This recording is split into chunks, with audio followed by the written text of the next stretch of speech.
하나님의 놀라운 능력과 역사가 우리 성도님들의 삶에 넘치시기를 주님의 이름으로 축복합니다. 우리 옆에 계신 분들과 인사 나눕시다. 사랑합니다. 축복합니다. 사랑합니다. 축복합니다. 사랑합니다. 축복합니다. 우리 주님의 은혜와 사랑이 성도님들의 가정과 삶에 넘치기를 주님의 이름으로 축복합니다.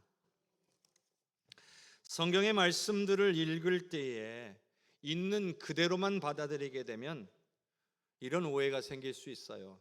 우리가 살아가는 지금의 삶과는 전혀 다른 이야기다. 나와는 상관없는 이야기다. 예를 들어서 광야라고 하는 것, 오늘 말씀에 나오는 광야라고 하는 것도 우리가 경험할 수 없는 땅이죠. 그렇기 때문에 이스라엘 백성들이 경험한 광야의 이야기는 우리하고는 먼 얘기, 우리하고는 관계없는 이야기, 이렇게 들리기가 쉽다는 거죠. 하지만 성경의 이야기는 단지 과거의 어느 한 시대에 있었던 캐캐 묵은 이야기가 아니라는 겁니다. 단지 이스라엘이라는 한 민족의 역사에 불과한 것이 아니라는 거예요. 모든 시대를 살아가는 하나님의 피조물에게 주시는, 바로 오늘 저와 여러분에게 주시는 하나님의 영적인 메시지라는 것을 깨달아야 할 것입니다. 그러므로 우리는 하나님의 말씀 속에서 우리를 향하신 하나님의 뜻을 깨닫는 그런 은혜를 받아야 한다는 겁니다. 그건 바로 성령께서 하시는 일입니다. 성령께서 오늘 우리로 깨닫게 하실 때에 우리는 선포된 하나님의 말씀 속에서 우리를 향하신 하나님의 뜻을 발견하게 되는 것입니다. 광야는 매우 척박한 땅이에요. 물을 머금을 수 없는 토양입니다. 그러므로 수목이 우거지거나 곡물이 풍성하게 자랄 수 있는 그런 환경이 되지를 못합니다. 나무가 자란다 할지라도 물을 얻기 위해서 그 뿌리는 저 땅 깊은 곳으로 뻗어가야 되고, 실제로 땅 위에 드러난 줄기나 가지는 아주 볼품없고 초라할 수밖에 없습니다. 먹을 것을 구하기란 너무나 힘이 들고, 심지어 사람들이 마실 물조차 잘 구하기가 쉽지 않은 곳이 바로 광야입니다. 한마디로 모든 것이 부족한 땅입니다. 광야에서 살아간다라고 하는 것, 모든 것이 부족한 광야에서 살아간다는 것은 근심, 걱정, 염려, 불안, 불만, 불평이 가득할 수밖에 없는 그런 환경인 거예요. 자, 시편 107편 4절과 5절을 같이 읽어보겠습니다. 그들이 광야 사막길에서 방황하며 거주할 성읍을 찾지 못하고 줄이고 목이 말라 그들의 영혼이 그들 안에서 피곤하였도다. 이스라엘 백성들은 약속의 땅인 가나안 땅에 들어가지 못한 채 광야에서 40년의 세월을 살아야 했던 사람들입니다. 하나님과 언약을 맺고 그 언약을 지키며 살아가겠노라고 결단했음에도 불구하고 그들은 가나안 땅에 거주하는 수많은 민족들의 강함을 보고 하나님을 신뢰하지 못했습니다. 결국 전능하신 하나님을 믿지 못한 결과가 광야에서 40년을 살아야 했던 겁니다. 마치 우리가 예수 믿고 구원받아서 하나님의 자녀의 특권을 누리게 되었음에도 불구하고 우리가 하나님을 신뢰하지 못하고 살아가는 것과 같습니다. 그런데 그런 사람들에게 주어지는 게 뭐냐? 바로 광야의 삶입니다. 모든 것이 부족하고 척박한 그런 상황에 놓여질 수 있다는 거예요. 이스라엘 백성들이 줄이고 목이 말라서 단지 육신의 피곤함만 느끼고 있는 것이 아니라 그 육신의 피곤함이 계속되니까 이제는 영혼의 피곤할 정도까지 이르게 됐다는 거예요. 여러분, 고난과 결핍이 오랫동안 지속되면, 그것이 반복이 되고 끝이 보이지 않게 느껴지기 시작한다면 이제는 육신의 피곤을 넘어서서 영혼에도 문제가 생기는 거예요. 그렇잖아요. 우리가 살아가는 삶에 보세요. 너무나 팍팍하고 힘이 들면 어떻게 되나요? 나중에는요, 마음도 약해져요. 이거 해결될 수 있겠나? 포기하게 돼요. 그런데 여기서 우리가 주목해야 될 것이 한 가지가 있습니다. 이스라엘 백성들이 왜 광야에서 살아야 했느냐? 그들의 부족한 믿음 때문이었습니다. 그런데 그게 궁극적인 이유라고 하기는 좀 부족합니다. 하나님께서 그런 이스라엘 백성들을, 믿음이 부족한 이스라엘 백성들을 광야로 보내신 것은 그들의 믿음이 부족하다는 것을 혼내기 위해서가 아니라는 거예요. 오히려 광야에서 그들을 훈련시키기 위함이었던 것입니다. 약속의 땅인 가나안 땅에서 살아가려면 그들은 전능하신 하나님만을 철저하게 믿고 의지해야 했던 거예요. 그래야 그 가나안의 문화에 어울려지지 않고 그곳에 살면서도 하나님만을 나의 왕으로 모시고 살아갈 수 있었기 때문이에요. 성도 여러분, 하나님은요, 자신이 택하신 백성을 진정으로 사랑하시는 분이신 줄로 믿습니다. 또한 저와 여러분을 사랑하시는 분이신 줄로 믿습니다. 그러므로 하나님은요, 자신의 백성이 믿음이 좀 부족하고 연약하다고 버리시는 분이 아니라는 거예요. 사랑하는데 자녀가 혹은 자신의 백성이 좀 부족하다고 그냥 매몰차게 버리시는 그런 하나님 아니시라는 거예요. 그렇다고 해서 믿음이 연약하다고 그대로 또 내버려 두시는 분도 아니에요. 사랑하시니까 훈련시키시는 거예요. 사랑하니까 훈련시켜서 성장시키고 싶은 거예요. 여러분, 우리 믿음의 사람들에게는요, 하나님의 백성들에게는요, 그렇지 않은 사람들과 다른 점이 한 가지가 있어요. 바로 우리가 힘들고 어려울 때에, 고난의 순간에 우리가 부르짖고 구할 수 있는 분이 계시다는 거예요. 바로 전능하신 하나님이 계신 줄로 믿습니다. 시편 107편 6절과 7절의 말씀을 같이 읽겠습니다. 이에 그들이 근심 중에 여호와께 부르짖음에 그들의 고통에서 건지시고 또 바른 길로 인도하사 거주할 성읍에 이르게 하셨도다. 아멘. 중요한 건 여러분, 부르짖는 대상이에요. 누구에게 부르짖느냐가 중요한 거예요. 사람에게 부르짖느냐, 우상에게 부르짖느냐, 이게 아니라 우리의 창조주이시자 아버지가 되시며 전지전능하신 하나님께 부르짖어야 하는 것입니다. 생각해 보세요. 이 세상에 어떤 뛰어난 존재가 우리 하나님보다 더 뛰어날 수 있겠습니까? 우리는 당연하게도 가장 위대하시며 모든 것이 가능하신 분께 구해야 할 줄로 믿습니다. 간혹요, 하나님을 믿는다고 하면서도 또 하나님을 아버지라고 부르면서도 부르짖어야 될 순간에 하나님을 찾지 않는 사람들을 보게 될 때가 있습니다. 이것은요, 가장 확실한 문제의 해결책을 갖고 계신 분을 외면하는 행위인 거죠. 그러니 어떻게 되겠어요? 문제가 해결이 안 되는 거예요.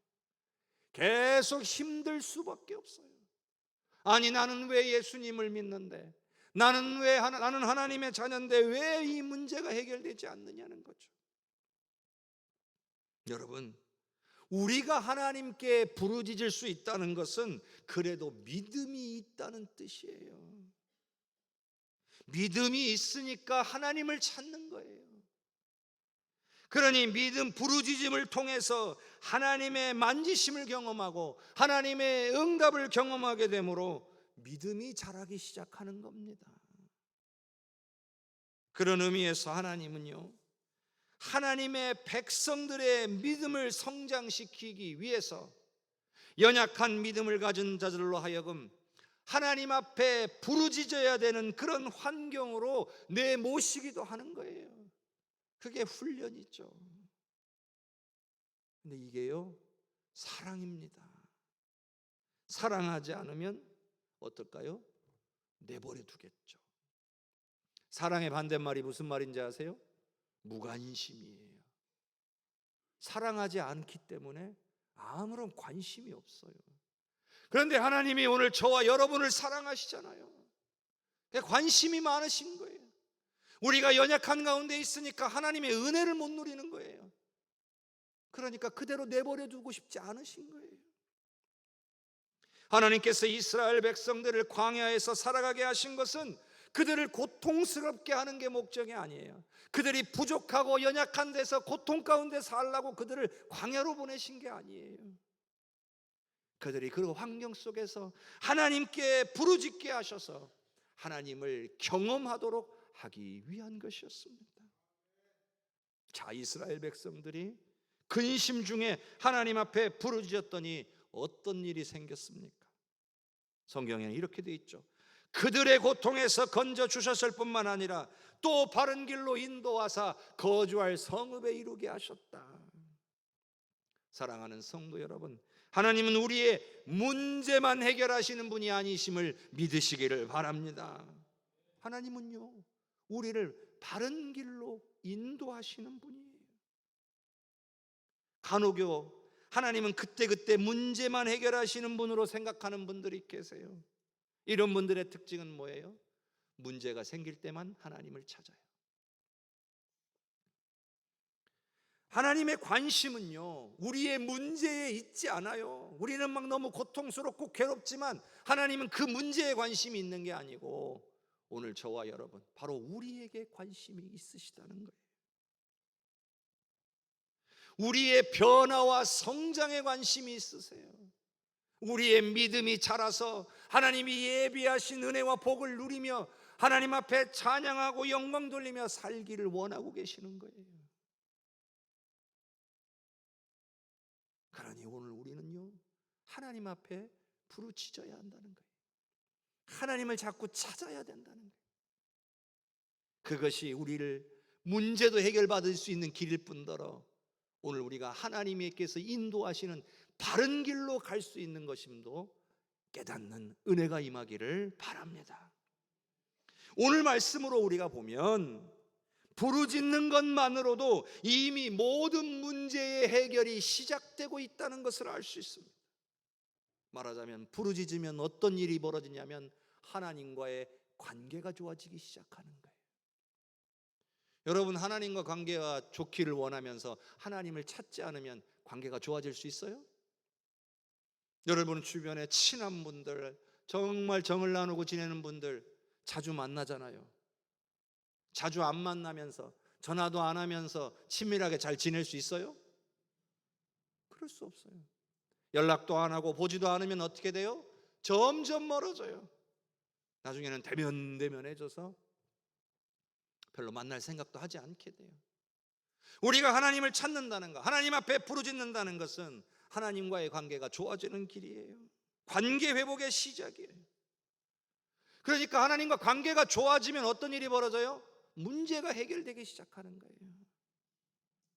부르짖지를 않으니까 회복되질 않는 거예요. 그러니 나중에는 어떻게 돼요? 갈 길을 몰라요. 그러니까 잘못된 길로 가는 거예요. 잘못된 길로 가면서도 그게 잘못된 길인지조차 모르는 거예요. 그런데 부르짖으면 모든 게 다 해결된다는 거예요. 부르짖으면 하나님과의 관계도 회복되어지고, 부르짖으면 문제도 해결받고, 부르짖으면 하나님께서 인도하시는 바른 길로 갈 수 있다는 거예요. 그것이 바로 우리를 사랑하시는 하나님 때문인 줄로 믿습니다. 성도 여러분, 환난 가운데 계십니까? 누구에게도 말 못할 어려움 가운데 근심하고 걱정하고 염려하고 계십니까?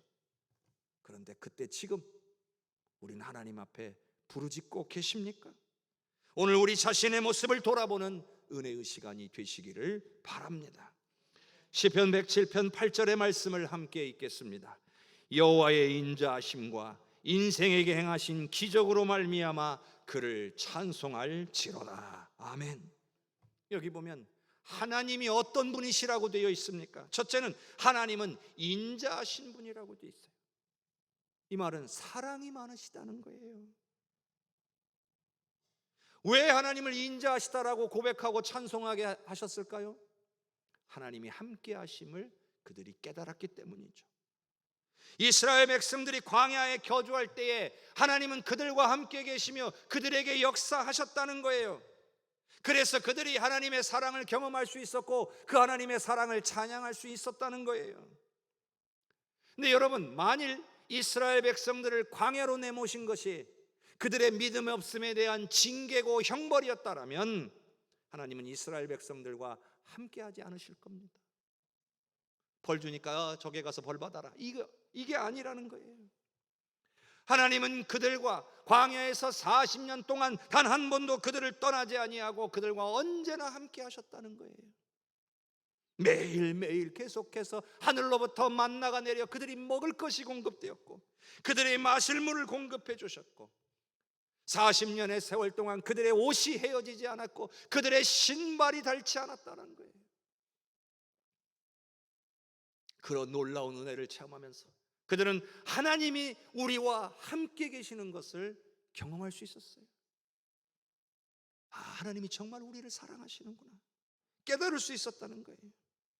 광야에서의 삶이 비록 힘들고 어려웠지만 하나님이 함께 계셨기 때문에 견디고 이길 수 있었던 것입니다.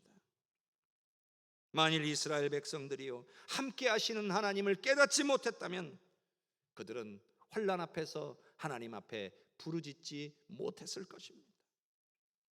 힘들고 척박한 삶이 그들로 하여금 하나님을 기억하고 부르짖게 한 것입니다. 사랑하는 성도 여러분, 우리 하나님께서는 어떤 상황에서도 오늘 여러분과 함께하고 계심을 믿으시기를 바랍니다. 여러분이 환난과 어려움 가운데 있을지라도 하나님이 여러분을 떠나지 않고 계심을 믿으시기를 바랍니다.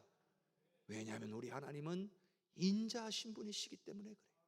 사랑이 많으신 분이시기 때문에 그래요. 저와 여러분을 사랑하시는 분이시기 때문인 줄로 믿습니다. 두 번째로 하나님은 어떤 분이시라 했습니까? 인생에게 기적을 행하시는 분이라 했습니다. 여러분, 기적이 뭡니까? 기대한 것 이상의 것이 이루어지는 거예요. 아니, 기대하지 못했던 것이 이루어지는 거예요. 당연히 불가능하다고 생각했던 것이 이루어지는 것, 이것을 우리는 기적이라고 말합니다. 그런데 이스라엘 백성들이 이 기적을 경험했다는 거예요. 어떻게 경험했다고요? 부르짖는 자에게 이루어지시는 것을 경험했다는 거예요.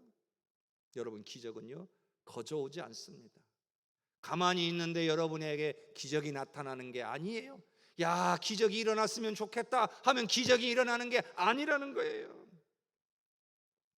기적은 분명 부르짖는 자들에게 찾아오는 것임을 기억할 수 있기를 바랍니다. 시편 107편 9절의 말씀을 같이 읽겠습니다. 그가 사모하는 영혼에게 만족을 주시며 줄인 영혼에게 좋은 것으로 채워주심이로다. 아멘. 또 하나님은 어떤 분이시라고 했습니까? 사모하는 영혼에게 만족을 주시고 줄인 영혼에게 좋은 것으로 채우시는 분이라고 했습니다. 근데 여기서 우리가 한 가지 생각해야 될 것은 사모하는 영혼이에요. 사모하는 영혼. 근데 여기서 사모한다는 게 무슨 뜻일까요? 사전을 찾아보니까 사모한다는 뜻은 생각하고 그리워한다는 뜻이에요. 근데 성경에서 말하는 사모한다는 뜻은 달라요. 단순히 하나님을 생각하고 그리워한다는 뜻만 있는 게 아니라 이 안에는 갈망과 결핍이 담겨져 있어요. 무언가가 결핍되어 있는 영혼이라는 거죠. 무언가를 갈망하는 영혼이라는 거예요. 말하자면 비어 있으니까 채워져야 하는 영혼이라는 거예요. 그러면 무엇으로 채워져야 될까요? 하나님으로 채워져야 한다는 거죠. 하나님의 은혜로 채워져야 된다는 거예요. 여러분, 우리의 영혼은요 하나님의 은혜로 채워지지 않으면 결핍이 된다는 거예요. 부족해진다는 거예요. 우리 몸을 한번 예로 들어봅시다. 우리 몸에 제일 중요한 게 물이에요. 물이 부족해지면 어떤 증상이 나타나죠? 갈증이 생깁니다.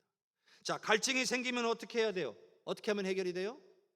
물을 마시면 돼요. 물을 마시면 몸이 물을 흡수하니까 갈증이 사라져요. 우리가 일주일만 물 안 마시면 어떻게 될까요? 하나님 만나러 가셔야 됩니다. 우리 몸이 그렇게 만들어져 있어요. 그러니까 물을 마신다는 건 너무나 중요하고 우리에게 반드시 있어야 되는 일이에요. 그런데 우리의 몸만 그런 게 아니라 우리의 영혼도 채워져야 돼요. 무엇으로요? 은혜로 채워져야 돼요. 그러니 은혜가 부족해지면 어떤 일이 벌어지냐? 영적인 갈급함이 생겨나요. 갈증이 생겨나요. 영적인 갈증. 무언가 허전하고 무언가를 채워져야 되는데 채워지지 않는 그 무언가를 느끼게 되는 거죠. 이걸 우리가 일반적으로 갈급함이다라고 표현을 합니다. 그런데 이 갈급함, 영적인 갈증은 오로지 하나님이 베풀어 주시는 은혜로만 채울 수가 있다는 겁니다. 영적인 거니까 영적으로 채워야 되는 거예요. 자, 그런데 육신의 물은 우리가 그 물을 가져다 마시면 돼요. 그러면 육체의 갈증이 사라져요. 그러면 영적인 은혜는 어떻게 되겠습니까? 이 은혜가 저절로 우리에게 임하겠습니까? 그렇지 않다는 거예요. 두 가지의 은혜가 있어요. 어떤 은혜는 이미 임하여 있는 은혜가 있고 어떤 은혜는 상황에 따라 부어지는 은혜가 있어요. 그래서 이미 임하여 있는 은혜는 발견하고 깨달아야 그 은혜를 누릴 수가 있어요. 그러니까 발견하지 못하고 깨닫지 못하면 그 은혜는 내게 아니에요. 그걸 발견하고 깨닫는 순간 내 은혜가 되는 거예요. 예를 들자면 예수님의 십자가의 은혜와 그 구원의 능력이에요. 이걸 깨닫지 못할 때까지는 나한테는 아무 관련이 없는 거예요. 그러나 이거를 발견하고 깨닫게 되면 그 예수님의 십자가와 보혈의 능력, 그 구원의 능력은 내 것이 되는 거예요. 내게 은혜가 되는 거예요. 그런 은혜도 있지만 우리가 삶 속에서 누려야 되는 은혜가 있죠. 삶 속에서 누리는 은혜. 그런 은혜는요, 간절히 구하고 부르짖는 자에게 부어지는 은혜예요. 저절로 오지 않아요. 욥기 33장 26절의 말씀을 같이 한번 읽어보겠습니다. 그는 하나님께 기도함으로 하나님이 은혜를 베푸사 그로 말미암아 기뻐 외치며 하나님의 얼굴을 보게 하시고 사람에게 그의 공의를 회복시키시느니라. 아멘. 여러분, 이게 바로 우리가 하나님 앞에 부르짖어야 하는 이유예요. 하나님은요, 기도하는 자에게 은혜를 베푸시는 분이시라고 하였습니다. 은혜가 저절로 오지 않는다는 거죠. 은혜는 구해서 받으라는 거예요. 지난주 말씀에서도 이런 말씀을 나눴습니다. 때를 따라 돕는 은혜를 얻기 위하여 은혜의 보좌 앞에 담대히 나아가라. 때를 따라 돕는 은혜, 우리에게 필요한 은혜죠. 그때그때 우리에게 꼭 필요한 적절한 은혜는, 우리가 그 은혜를 누리기 위해서는 은혜의 보좌 앞에 나아갈 때, 즉 하나님께 나와 엎드려 부르짖을 때에 임하게 된다는 거예요. 마태복음 7장에 보면 수로보니게 여인의 이야기가 나와요. 예수님은 이스라엘에서만 사역하신 게 아니라 종종 이방 지역까지도 가셨어요. 두로라고 하는 이방 지역에 가셨는데 거기에 수로보니게 여인, 이 7장에 나오는, 마가복음 7장에 나오는 이 여인의 이야기가 나와요. 근데 이 여인에게는 귀신 들린 어린 딸이 있었어요. 예수님의 소문을 듣고 예수님께 찾아와서 자신의 귀신 들린 딸을 고쳐주시라고 간절히 구했습니다. 부르짖었던 거예요. 근데 예수님이요, 거절하셨어요. 그것도 심하다 싶을, 너무 심하다 싶을 정도로 수르보니게 여인을 무시하면서까지 거절하셨어요. 자녀의 떡을 취하여 개에게 주는 것이 마땅하지 않다. 그냥 좋게 거절하시지 왜 그랬을까, 그런 생각을 할 때가 있었어요. 야, 예수님도 참 너무하신 것 아닌가. 근데요, 제가 지금은 생각이 완전히 달라요. 제가 깨달은 것은요, 예수님께서 이 여인이 이렇게 말해도 포기하지 않을 것을 알고 계셨어요. 어떤 모욕을 해도 이 여인은 자신의 딸을 고치기 위해서 예수님께 매달릴 거라는 걸 알고 계셨던 거예요. 앞뒤 내용을 보면 그렇다는 거예요. 그래서 저는 이런 결론에 도달했어요. 우리 예수님은 처음부터 이 여인에게 딸에서 귀신을 내쫓아 주실 마음을 이미 갖고 계셨다고 보는 거예요. 그런데 왜 그렇게 하셨을까? 이런 생각을 해본 거죠. 이 여인이 얼마나 갈급한지 그 모습을 제자들에게 보여주고 싶은 거예요. 이 여인이 얼마나 은혜를 갈망하고 있는지 제자들에게 보여주고 싶은 거예요. 왜냐하면요, 그런 모욕을 당해놓고도 포기하지 않고 이렇게 말하죠. 개들도 주인의 상에서 떨어지는 부스러기는 먹습니다. 근데 예수님이 뭐라고 대답하신지 아세요? 네 믿음이 크도다. 혈통이나 신분이 중요한 게 아니라는 거예요. 너희들이 선택받은 이스라엘 백성들이냐? 그게 중요한 게 아니라는 거예요. 그보다 중요한 건 하나님을 향한 믿음이라는 거예요.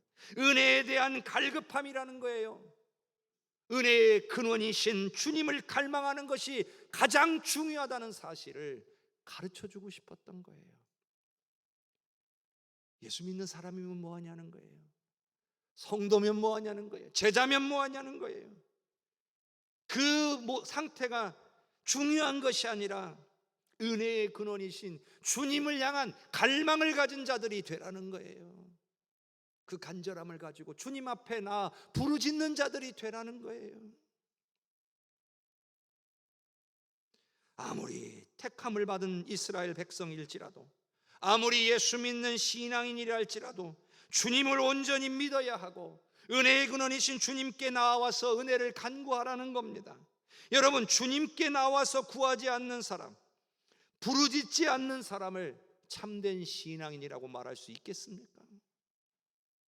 어떤 의미에서 저는요, 그런 분은 하나님을 믿는다라고 말하지만 교만한 분이에요. 구하지 않는다는 건 교만하다는 뜻이에요. 스스로의 힘으로도 할 수 있다라고 생각하는 것 아니겠어요? 물론 몰라서 못 구하는 사람들은 예외겠지만 알고도 구하지 않는 사람들은 교만한 사람이에요. 하나님보다 내 방법이, 내 계획이, 내 뜻이 더 뛰어나다고 생각하고 있는 거니까요. 여러분, 은혜는 마치 건물의 주춧돌 같은 거예요. 주춧돌이 없으면 건물은 쉽게 무너집니다. 한쪽으로 기울기가 너무 쉬워요. 그러나 주춧돌이 든든하게 서 있으면 건물에 조금 연약한 곳이 있어도요, 고쳐서 얼마든지 사용할 수 있어요.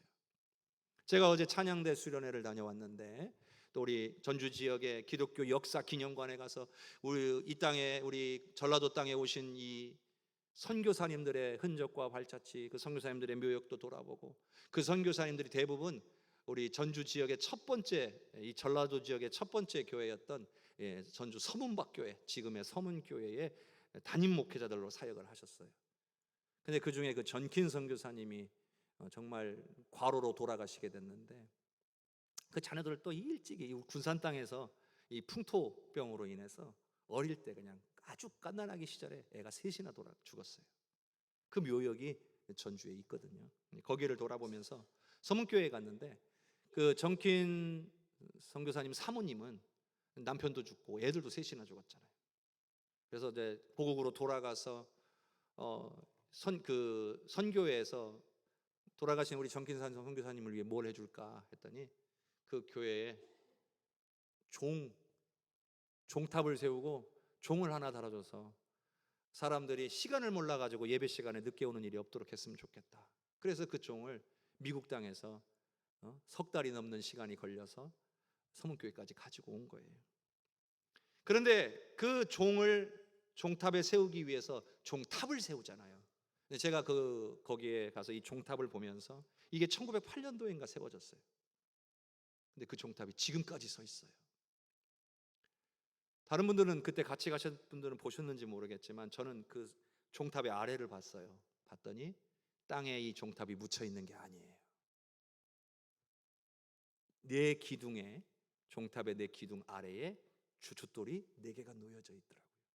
그 위에 종탑이 세워져 있었어요. 120년 가까운 세월을 그 종탑이 넘어지지 않고 서 있는 거예요. 은혜가 이런 거예요. 우리에게 하나님의 은혜가 없으면 우리의 신앙과 삶은 쉽게 무너지게 돼 있어요. 그런데 은혜가 있으면 어떤 상황이나 어떤 문제를 만나도 우리는 견디고 이겨낼 수 있다는 거예요. 사랑하는 성도 여러분, 오늘 우리가 다니엘 기도회를 시작한 지 이틀이 지나고 오늘 저녁이 3일째예요. 지난 이틀 동안에도 큰 은혜가 임했습니다. 앞으로 남은 19일 동안에도 큰 은혜가 임할 줄로 믿습니다.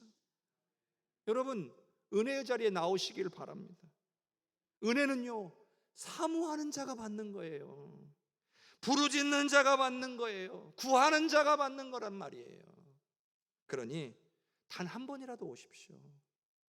단 한 번이라도. 단 한 번도 나오실 수 없을 만큼 바쁘시다는 건 저는 핑계라고밖에 안 보입니다. 90세가 넘으신 권사님들도 나와서 은혜 받고 계시고요.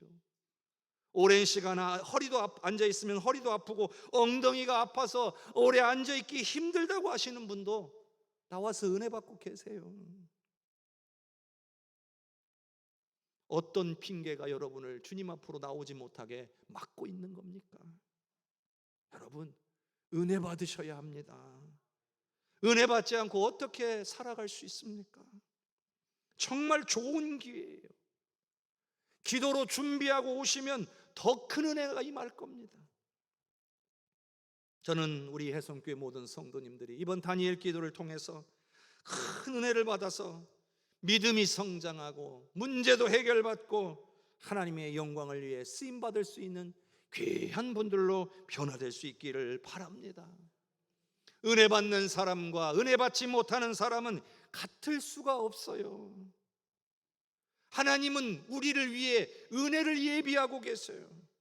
오늘 우리가 은혜의 자리에 나와 하나님이 준비하신 은혜를 받는 것을 기뻐하신다는 거예요. 아직 기회가 많이 남아 있어요. 오늘 저녁에 은혜의 자리에서 만날 수 있기를 간절히 소원합니다. 여러분, 은혜의 자리를 사모하시고 부르짖는 여러분들이 되셔서 하나님의 은혜 받아서 정말 이 땅 가운데 승리하는 믿음의 백성들로 살아가시기를 주님의 이름으로 축복합니다.